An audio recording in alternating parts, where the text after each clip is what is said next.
Assalamualaikum warahmatullahi wabarakatuh. Sebelumnya, saya akan memperkenalkan diri terlebih dahulu.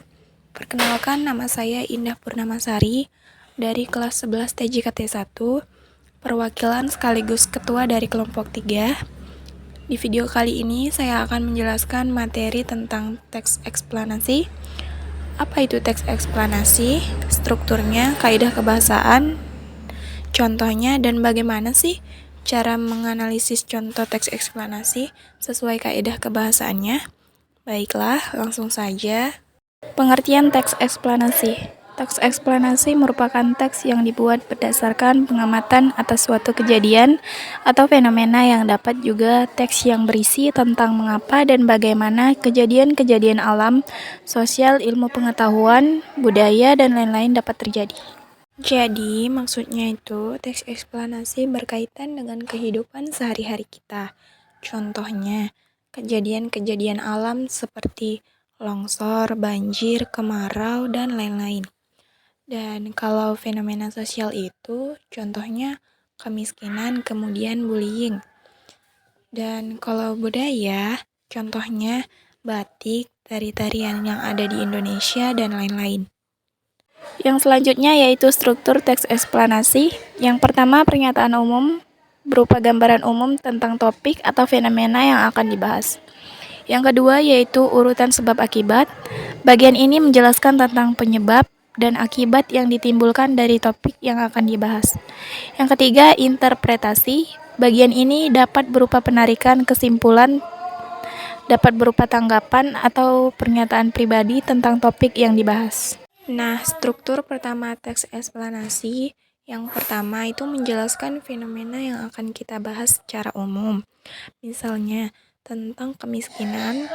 Jadi, struktur pertama pernyataan umum ini, kita masih menjelaskan gambaran atau garis besar kemiskinan yang ada di Indonesia. Atau misalnya kalau kita ingin membahas bullying, kita bisa membahas apa itu bullying, dan kemudian gambaran tentang bullying yang terjadi di sekitar kita, atau yang ada di Indonesia. Yang kedua, contohnya tentang proses-proses terjadinya tanah longsor, mengapa tanah longsor bisa terjadi, kemudian akibatnya apa. Yang ketiga itu jadi maksudnya memberikan komentar atau penilaian. Misalnya, kalau kita bahas tentang bullying, di bagian inilah nanti kita bisa memberikan komentar kita.